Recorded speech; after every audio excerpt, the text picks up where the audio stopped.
So you may well ask, what is the truth about Microdac?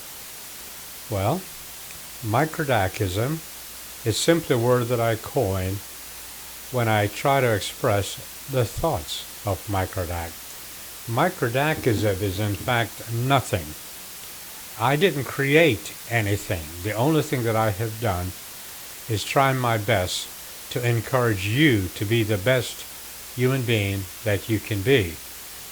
And I have done so because I firmly believe that you are the center of your own universe, and that you have the obligation to create your own lifestyle, your own school of thought, based upon your knowledge, your experience, your intuition, and from the information that you have gleaned from others. This book, for example, this book was written by Michael Berg, and it is a book that should be in your library. It is such a good book. The book itself, of course, is based upon the Kabbalah, and no one really knows when the Kabbalah originated, because the Kabbalah originally was oral history. You see this? Marcus Aurelius and his meditations, for example. Now, Marcus Aurelius, he lived maybe 120 years after Jesus was born. So he came after Jesus, but you get into some philosophers and they are ancient. One such philosopher, of course, is Confucius. Confucius died some 500 years before Jesus was born. And you got to remember that during Jesus' time, there were libraries, lots of them. And these libraries contained books, lots of them. So it was not unusual for people in Jesus' time, if you're educated, to know the wisdom, to have been exposed to the wisdom of such people as Socrates, Confucius, Buddha, the great thinkers of the past. You understand? And this is very important, because if I say to you, where have you heard this before? Do unto others as you would have others do to you. Where have you heard that before? Well, Socrates.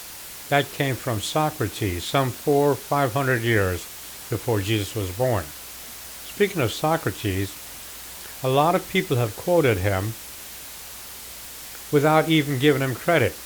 Where have you heard this? Strong minds discuss ideas, average minds discuss events, weak minds discuss people. That came from Socrates. How about this one? We are what we repeatedly do. Excellence, then, is not an act, but an habit. It's almost like what Confucius had said earlier. When you see a good person, think of becoming like him or her. When you see someone who is not so good, reflect on your own weaknesses. Now, Confucius, as I said, was some 500 years before Jesus was born. Socrates 400 to 500 years before Jesus was born.